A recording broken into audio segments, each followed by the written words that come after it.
తిరుమల శ్రీవారి లడ్డూ ప్రసాదం తయారీలో వినియోగించే ఆవు నెయ్యిలో కల్తీ జరిగిందనే ఆరోపణలు, నివేదికలు ఆంధ్రప్రదేశ్‌లోని ఇతర ప్రముఖ దేవాలయాల్లో కూడా కలకలం రేపుతున్నాయి. ఈ ఎఫెక్ట్ విజయవాడ కనకదుర్గ ఆలయం, శ్రీశైలం భ్రమరం మల్లికార్జున స్వామి, అన్నవరం సత్యనారాయణ స్వామి, సింహాచలం అప్పన్న దేవాలయాలపై గట్టిగానే పడింది.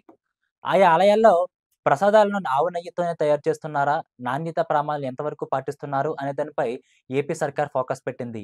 అన్ని దేవాలయాల్లోనూ నెయ్యి క్వాలిటీపై ప్రభుత్వం దృష్టి పెట్టింది. సింహాచలం, అన్నవరంలో ప్రసాదాల నుంచి శాంపిల్స్ సేకరించారు. ఇలా ఏపీ వ్యాప్తంగా ఆపరేషన్ ఘీకి శ్రీకారం చుట్టింది చంద్రబాబు సర్కార్. ఇందులో భాగంగా సింహాచలంలో తనిఖీలు నిర్వహించారు ఎమ్మెల్యే గంటా శ్రీనివాసరావు. ప్రసాదం నాణ్యతను పరిశీలించి రికార్డులను చెక్ చేశారు గంటా.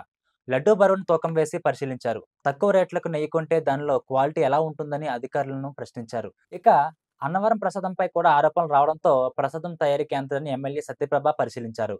ప్రసాదం నాసిరకంగా ఉందని ఆరోపణలు రావడంతోనే తనిఖీలు నిర్వహించామన్నారు ఎమ్మెల్యే.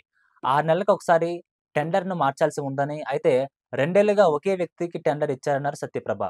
ప్రసాదంలో వాడే పదార్థాల శాంపిల్స్‌ను సేకరించామని, దీనిపై సమగ్ర విచారణ జరిపిస్తామని చెప్పారు. ఇలా రాష్ట్రంలో అన్ని దేవాలయాల్లో ప్రసాదాల పరీక్ష, టెండర్ల తనిఖీ, వస్తువుల క్వాలిటీ చెకింగ్ చేపడుతున్నారు.